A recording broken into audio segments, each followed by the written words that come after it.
Another week, Matt Melzak, the voice of hockey in Toledo. The beard is looking fuller, looking better. Does it feel like it's playoff season yet? It does, Yeah. And with all the wind out there right Yes. now, my face feels nice and warm. You have almost a muffler, a natural I muffler. I have a natural buffer to get to my face now. It's awesome. I like it. Let's start first things first. When we're thinking about the NHL trade deadline coming and going, Gustav Nyquist goes for the Detroit Red Wings. We're always a trickle-down town as far as moves by the big guys. Does this affect us at all? Right now, it looks like no, as far as Toledo's concerned. But, yeah, I mean, you never know now. Right. I guess that grouping is now a little bit thinner in the forward group that's in GR. Now, they could still make a trade.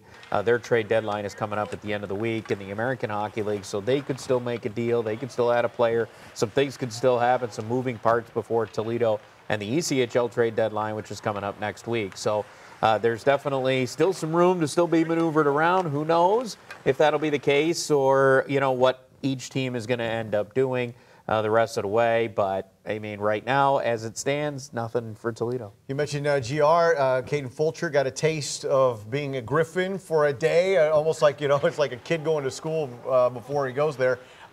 Is this a move that we might see? I mean, I know there were circumstances, but is this a move that the Red Wing organization hopes to see more of? Well, certainly. I mean, but you got to remember, you got a 20-year-old goaltender you're dealing with here. Caden Fulcher, his path is still in front of him, and they think very highly of Caden and his athletic ability that can lead him to the National Hockey League. But he still needs that time, and you could see that in each and every start.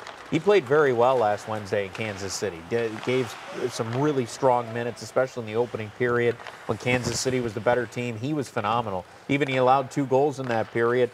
The last goal was shorthanded, no chance for him on that one. You know, pretty much a tap-in goal. So otherwise played very well. He had a nice bounce-back game after struggling a little bit the game before. And you can just see it because he's 20 years old. There's those things that he needs to learn that you see Pat Nagel knows already. He is a veteran guy. And, you know, guys going up all the way up the line to like Jimmy Howard. They've seen this. They've been through those battles. And I think people forget Jimmy Howard spent 4 years in Grand Rapids before he became an NHL goaltender. He popped up and down a little bit over those years, but he was a mainstay in GR for a long time. It takes goalies a while sometimes to build their way up to the National Hockey League level. Caden's got age on his side. He's got athleticism on his side. It was nice for him to get a taste, even if it's just for a warm-up.